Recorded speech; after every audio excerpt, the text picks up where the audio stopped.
Hello viewers, നമുക്കിന്ന് പൂരി മസാല എങ്ങനെയാണ് ഉണ്ടാക്കുന്നതെന്ന് നോക്കാം. അതിനു മുമ്പ് നിങ്ങൾക്ക് എൻ്റെ വീഡിയോ ഇഷ്ടപ്പെടുകയാണെങ്കിൽ ലൈക്ക് ചെയ്യാനും ഷെയർ ചെയ്യാനും കമൻറ്റ് ചെയ്യാനും സബ്സ്ക്രൈബ് ചെയ്യാത്തവർ സബ്സ്ക്രൈബ് ചെയ്യാനും മറക്കരുത്. ഇനി നമുക്കത് എങ്ങനെയാണ് ഉണ്ടാക്കുന്നതെന്ന് നോക്കാം. അതിന് വേണ്ടിയിട്ട് ഞാൻ 3 ഉരുളൻകിഴങ്ങ് കുക്കറിൽ വെച്ച് പുഴുങ്ങിയെടുത്താണ്. പുഴുങ്ങിയെടുത്തിട്ട് അതിൻ്റെ തൊലിയെല്ലാം കളഞ്ഞെടുത്താണിത്.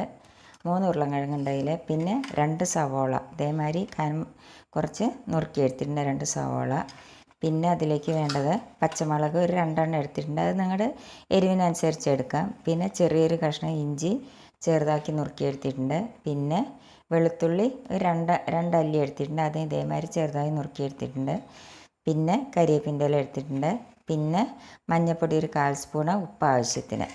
പിന്നെ വേണ്ടത് കടുക് വറുക്കാനായിട്ട് കടുക് ഒരു സ്പൂൺ എടുത്തിട്ടുണ്ട്. പിന്നെ ഉഴുന്നും പരിപ്പ് ഒരു 1/2 സ്പൂൺ എടുത്തിട്ടുണ്ട്. പിന്നെ 2 മണി അരിമണി എടുത്തിട്ടുണ്ട്. പിന്നെ വേണ്ടത് അതിലേക്ക് കുറച്ച് വെളിച്ചെണ്ണ വേണം. ഇത്ര സാധനമാണ് നമുക്ക് പൂരി മസാല ഉണ്ടാക്കാനായിട്ട് വേണ്ടത്. ഇനി എന്താ ചെയ്യേണ്ടതെന്ന് വെച്ചാൽ ഇനി നമുക്കത് എങ്ങനെയാണ് ഉണ്ടാക്കുന്നതെന്ന് നോക്കാം.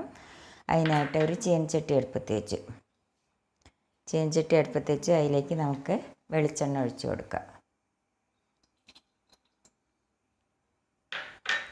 ഇനി ഇതിലേക്ക് നമുക്ക് കടുക് ഇട്ട് കൊടുക്കുക. കടുകൊന്ന് പൊട്ടട്ടെ. കടുക് പൊട്ടി അതിലേക്ക് നമുക്ക് ഈ ഉഴുന്നും പരിപ്പും ഈ 2 മണി അരിമണി ഇട്ടിട്ടുണ്ട്, അതും കൂടി ഒന്ന് വഴറ്റാം.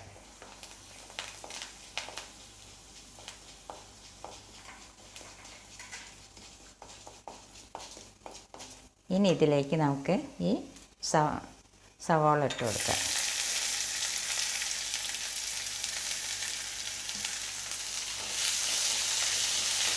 സവാള ഇട്ട് കൊടുക്കുക. അതിൻ്റെ കൂടെ നമുക്ക് ഈ വെളുത്തുള്ളി ഇഞ്ചിയും കൂടി ഇട്ട് കൊടുക്കുക.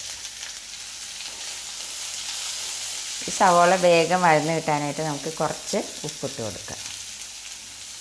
ഇതൊന്ന് ഞാൻ വഴറ്റിയെടുക്കട്ടെ. സവാള വഴന്ന് വരുമ്പോഴേക്കും നമുക്ക് ഈ ഉരുളൻകിഴങ്ങ് ഒന്ന് കൈകൊണ്ടൊന്ന് പൊടിച്ചെടുക്കാം. വല്ലാതെ നല്ലപോലെ പൊടിച്ചെടുക്കണ്ട, കുറേശ്ശെ ഒരു കഷ്ണം അങ്ങനെ കടിക്കുന്നത് നല്ലതാണ്. അതേമാതിരി ഒന്ന് പൊടിച്ചെടുക്കാം.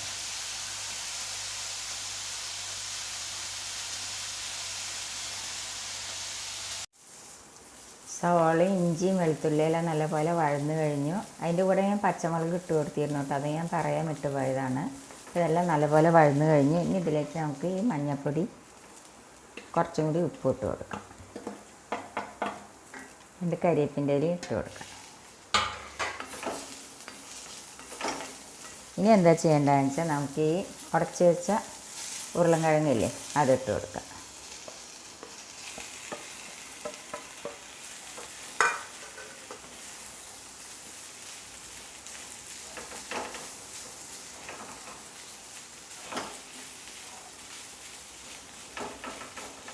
നല്ലപോലെ ഒന്നും കൂടി ഒന്ന് ഉടച്ച് കൊടുക്കാം. ഇതിലേക്ക് നമുക്ക് കുറച്ച് വെള്ളം ഒഴിച്ച് കൊടുക്കാം.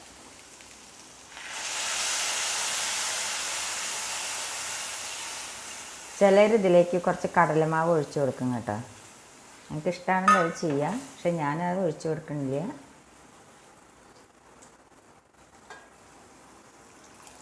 ഇതൊന്ന് നല്ലപോലെ ഒന്ന് തിളച്ച് ആവട്ടെ. ഇപ്പം നമ്മുടെ പൂരിക്കുള്ള ഉരുളൻകിഴങ്ങ് കറി റെഡിയായി. ഇനി നമുക്ക് ഗ്യാസ് ഓഫ് ചെയ്യാം. ഉപ്പുണ്ടോ എന്ന് നോക്കാം നമുക്ക്. ഇപ്പം എല്ലാം ശരിയാണിത്. നിങ്ങളെല്ലാവരും ട്രൈ ചെയ്ത് നോക്കുമല്ലോ. Thank you.